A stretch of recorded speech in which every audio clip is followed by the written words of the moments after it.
O prazo final para a declaração do imposto de renda é às 11 horas e 59 minutos do dia 30 de junho. E muitos brasileiros e também maringaenses ainda não realizaram a declaração. Se você recebeu uma renda acima de R$ 28.559,70, você precisa fazer a declaração. Nós conversamos com o economista Daniel Santos, que falou um pouquinho mais sobre qual a importância do imposto de renda, também como é que faz esse processo. Quando nós pensamos na declaração anual do imposto de renda, é o meio pelo qual o governo exige que os contribuintes, que os brasileiros, apresentem o quanto eles consideram ou indicam que foi a renda efetiva.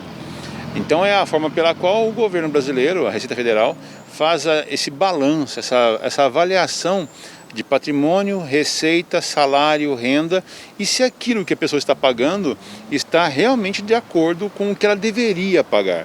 Porque o maior peso do imposto de renda hoje em dia, para muitas pessoas, tem a ver com o imposto de renda que é retido na fonte, é onde no salário dela já vem descontado. Mas na declaração de imposto de renda é possível que a pessoa, ao fazer a avaliação, descubra que tem que pagar mais imposto ainda. Em alguns casos, os felizardos, porque apresentar os documentos comprobatórios, consigam ter uma restituição ou uma devolução do dinheiro que pagaram a mais. E em que casos é possível saber se a pessoa vai ter uma restituição ou vai ter que pagar esse imposto? Tudo tem a ver com os limites impostos pela lei. Falamos de renda mínima para declarar imposto de renda, quer dizer, a pessoa tem que declarar imposto de renda porque ela tem um CPF. Se ela tem um CPF, ela tem que estar declarando imposto de renda, ainda que seja declaração de isento.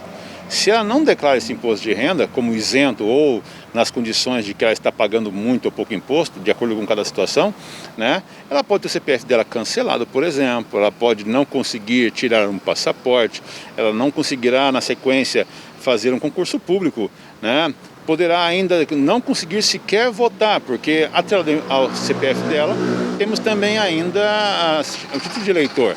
Então, os processos nossos hoje no Brasil, por serem digitais, vão ficando cada vez mais vinculados, mais amarrados. E para as pessoas que nunca declararam e às vezes ou estão deixando de lado, o governo ele consegue saber quem precisa realmente declarar? Como é que funciona isso? Consegue, porque o CPF é a identificação fiscal do contribuinte.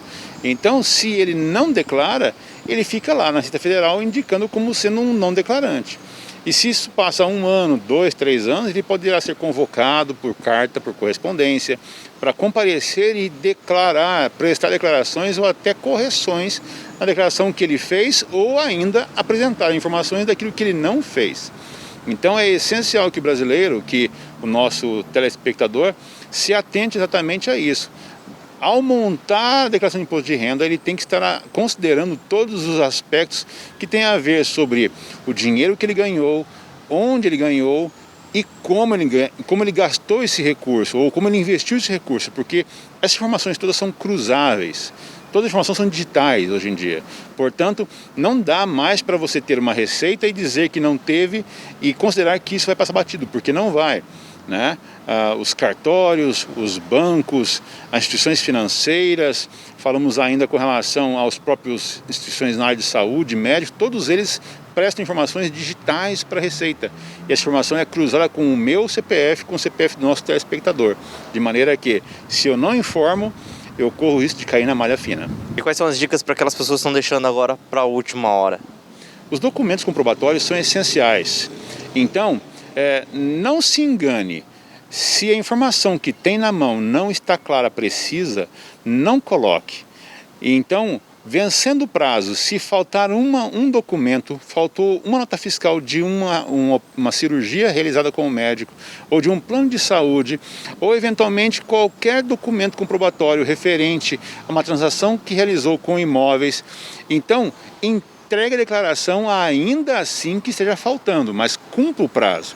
Porque depois de entregar a declaração, ele poderá fazer uma retificação da declaração, de maneira que ele não pague a multa, que já é, de cara, um pagamento de um custo que não terá se ele fizer isso no prazo. Para aquelas pessoas que têm que fazer e não fizerem a declaração, podem ficar com o CPF sujo e também ficar impedido de tirar o passaporte ou até mesmo obter certidão negativas para a venda e também o aluguel de casas. Então lembrando, se você recebeu acima de R$ 28.559,70, Você precisa fazer a declaração e o prazo final é às 11h59 do dia 30 de junho.